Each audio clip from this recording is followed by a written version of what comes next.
Tout apport de forces de sécurité dans ce quartier qui connaît des situations très graves, et on l'a encore vu avec la fusillade de la semaine dernière, est bienvenu. Mais très clairement, ce n'est pas la solution.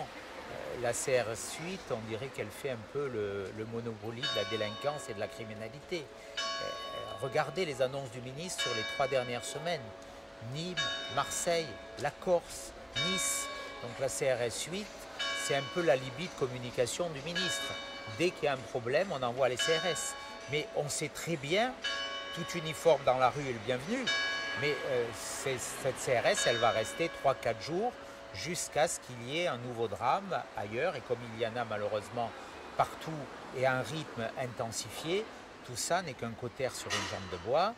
Ce qu'il faut pour lutter contre le trafic de drogue qui gangrène nos territoires, ce sont des actions de police judiciaire en profondeur qui traquent les réseaux, qui les déstabilisent, qui font des enquêtes, y compris internationales, pour décapiter ces réseaux.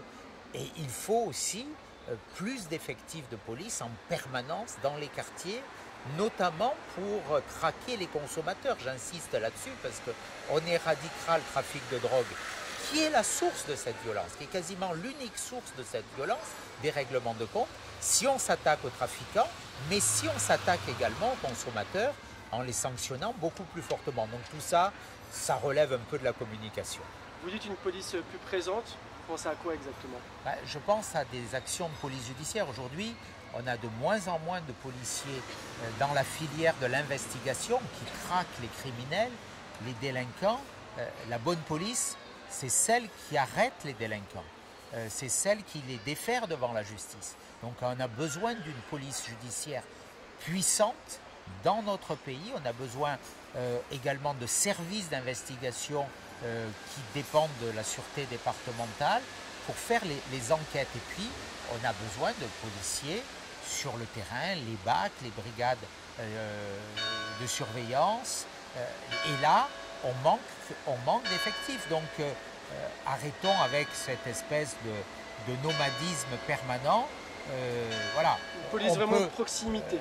Les CRS, d'abord, leur vocation première, c'est le maintien de l'ordre. C'est gérer des crises. Mais par nature, c'est une compagnie mobile, ce sont des forces mobiles. Donc qui dit mobile dit qu'elles ne vont pas rester. Et ce qu'il faut, c'est qu'on ait dans ces quartiers, il faut que la République se réinstalle.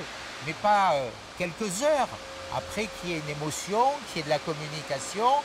En plus, avec un des criminels mis en cause qui s'est évadé de l'hôpital. Voilà, ce qui est naturellement totalement insupportable et qui choque, parce que les policiers ont fait un remarquable travail très vite et ça peut surprendre, voire ça peut choquer. Donc là, voilà, c'est ce que je reproche à ce gouvernement.